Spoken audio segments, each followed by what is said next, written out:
Agora, no Revista Justiça, Ética e Justiça, com o Procurador de Justiça, Roberto Liviano. Procurador de Justiça no Estado de São Paulo, doutor em Direito Penal e presidente do Instituto Não Aceito Corrupção. Bom dia, doutor Roberto Liviano. Bom dia, Sérgio. Bom dia aos ouvintes que acompanham toda terça-feira aqui a Rádio Justiça. É um prazer conversar com todos e todas. E rapidamente, o Brasil Olímpico tem acompanhado, doutor Roberto Liviano? Acompanhei, acordei cedo hoje para vibrar aqui com o Brasil, que acaba de superar o México, né? Estamos na final, né? Vamos enfrentar aí o vencedor do outro jogo, que me parece que seria Espanha e Japão, né? O Brasil vem forte aí para conquistar uma medalha de ouro, né? Muitos exemplos muito bonitos de superação, de luta. A Raíssa Leal no skate, a Rebeca Andrade na ginástica, históricas medalhas, um exemplo de muita luta, muita separação, a força da mulher brasileira no esporte, exemplos belíssimos. O iatismo conquistou o ouro, também o Thiago lá no surf, a primeira medalha, o surf incluído como categoria olímpica, né? Um belo desempenho dos atletas. É tão difícil representar o Brasil porque o esporte não merece, não tem merecido a atenção que deveria receber como política pública, e estas vitórias mostram o potencial que os atletas têm, né? A belíssima medalha do Bruno Fratos na natação também, um exemplo de luta, de superação.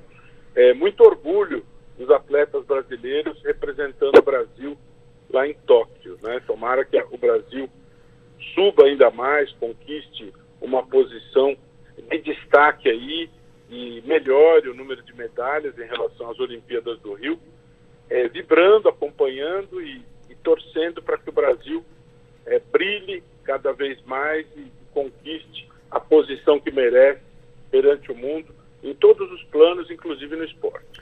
Temos aqui o quadro de medalhas, o Brasil com 3 ouros, 3 pratas e 7 bronzes. Isso já representa bastante o avanço, mesmo com toda a falta de apoio que nós encontramos aqui no esporte brasileiro, porque pensávamos que com uma Olimpíada o Brasil seguiria numa crescente, né, das suas conquistas, mas o que vemos não é bem assim, né, doutor Roberto?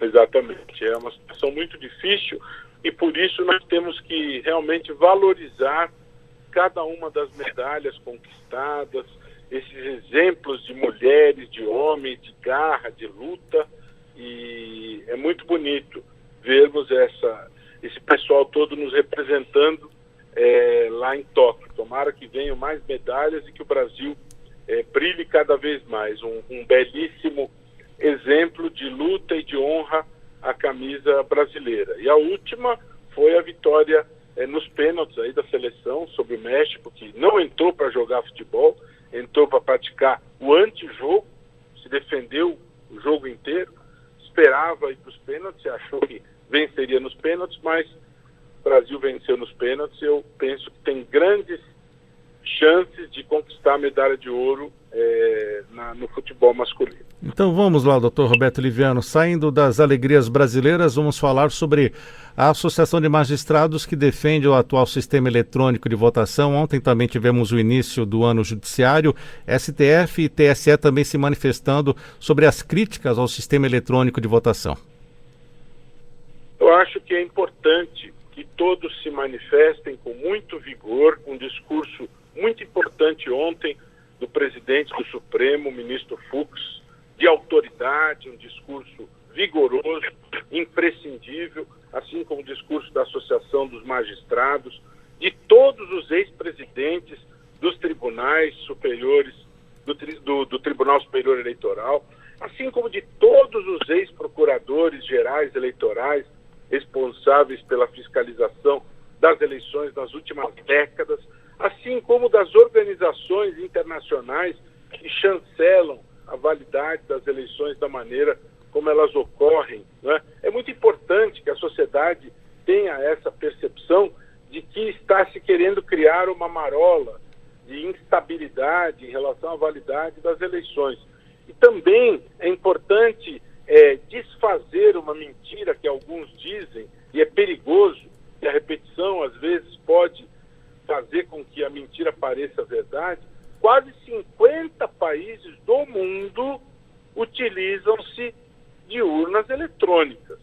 Então não caia nessa mentira que alguns dizem que o Brasil é o único país do mundo que usa a urna eletrônica. Isso é mentira. Quase 50 países do planeta fazem uso da urna eletrônica, né? E nós já estamos usando a urna há 3 décadas. Todos os ex-procuradores gerais eleitorais avalizam a idoneidade do sistema. Todos os presidentes de tribunais superiores eleitorais, da mesma maneira. Organismos internacionais, os presidentes dos partidos com representação nacional, da mesma maneira. Então, vamos ter tranquilidade em relação a isso e não vamos nos levar por comentários que estão dissociados do bom senso, da serenidade e da razoabilidade. Esse sistema é um sistema correto, é um sistema que funciona, e eu atuei como promotor eleitoral em eleições utilizando de voto impresso. E aquele sistema é um sistema permissivo à corrupção. Nós não podemos retroceder, nós precisamos evoluir, não é? E outra, a impressão do voto quebra o sigilo da votação. E o sigilo é previsto constitucionalmente. Além do que, qualquer tipo de mudança, hipoteticamente se sustenta, não seria concretizável nas eleições de 2022. Portanto, a meu ver, o que está se querendo é criar um enredo, criar uma narrativa para dizer, olha, nós quisemos e não aceitaram. Então, nós não confiamos nisso que está aí. Muito cuidado com esta narrativa. O sistema, da maneira como está, é um sistema absolutamente confiável, um sistema chancelado, inclusive internacionalmente. Não vamos nos deixar levar por esta narrativa, que não é uma narrativa sintonizada com o interesse público. Outro assunto agora, a Corregedoria Nacional do Ministério Público pede que 11 procuradores da Lava Jato no Rio sejam demitidos. Por quê, doutor Roberto? Pois é, está inclusive circulando um abaixo-assinado do qual eu sou signatário, não é? E é necessário ter muito cuidado quando se lida com esse tipo de tema, né? Não é sem motivo que o Ministério Público tem prerrogativas constitucionais de vitaliciedade, inamovibilidade, não é? Irredutibilidade de vencimentos, para que possa fazer o seu trabalho, não é? Muita preocupação em relação a este caso, e é necessário que haja muito cuidado, muita prudência para não se cometer injustiças. Não tenho funções de corregedor, eu acho que os órgãos devem cumprir os seus papéis, e eu não vou me arvorar na posição daquele que exercita a função de controle. Apenas eu acho relevante, com todo respeito às autoridades que cumprem esse papel, e é muito, muito, muito importante que se atente para que a Constituição prevê a liberdade de manifestação, de posicionamento, né? Nós não podemos deixar de considerar isto e radicalizar. A radicalização, ela pode levar a consequências funestas de desrespeito a garantias constitucionais. Então, obviamente que se houve trabalho mal feito, se houve desonestidade por parte de um membro do Ministério Público na sua conduta, isso deve gerar consequências. Se houve uma atitude desleal em relação à administração pública, isso deve gerar consequências. Agora, a questão da liberdade de expressão e de manifestação, isso deve ser visto com extremo cuidado para que o remédio que é utilizado em dose excessiva, ele não dê o efeito contrário, de matar o doente, não é? Isso é uma lição, esse é um preceito universal. Então, muito cuidado é necessário, muita prudência em relação a isso, para que não se cometam injustiças.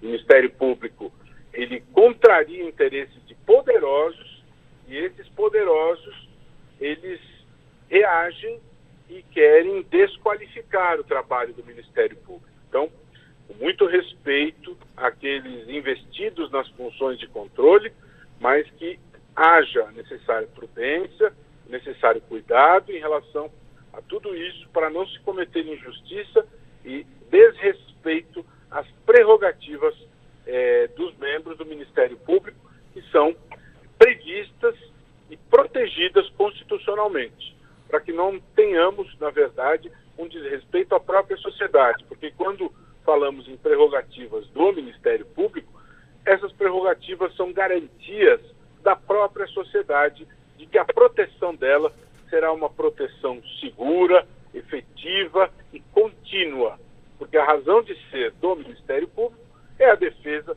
da sociedade. Ministério Público forte, sociedade protegida. Ministério Público fraco, sociedade desprotegida.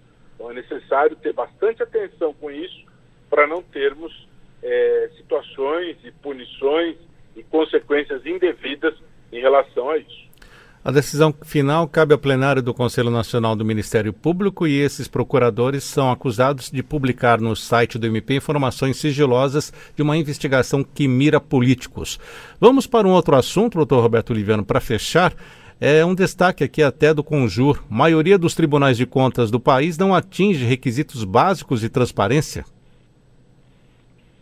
Pois é muito importante que esse tipo de informação seja disponibilizada às pessoas, né? Os tribunais de contas, eles são um instrumento muito importante no sentido de termos efetividade do controle social, controle das contas públicas.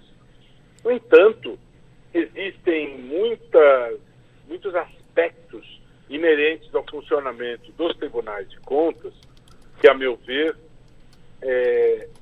foram engolidos pelo tempo, ficaram defasados e necessariamente precisam ser atualizados, modernizados, precisam ficar sintonizados aos anseios maiores da sociedade. Essa informação em relação ao nível de transparência, veja, eu sempre lembro aqui, e acho importante ter isso claro, o Brasil é signatário do Pacto dos Governos Abertos. Em setembro completam-se 10 anos da celebração deste pacto, ao lado dos Estados Unidos, da Noruega, da África do Sul e de outros países. O que significa celebrar o Pacto dos Governos Abertos? Significa um compromisso internacional no sentido de termos uma atitude permanente de transparência.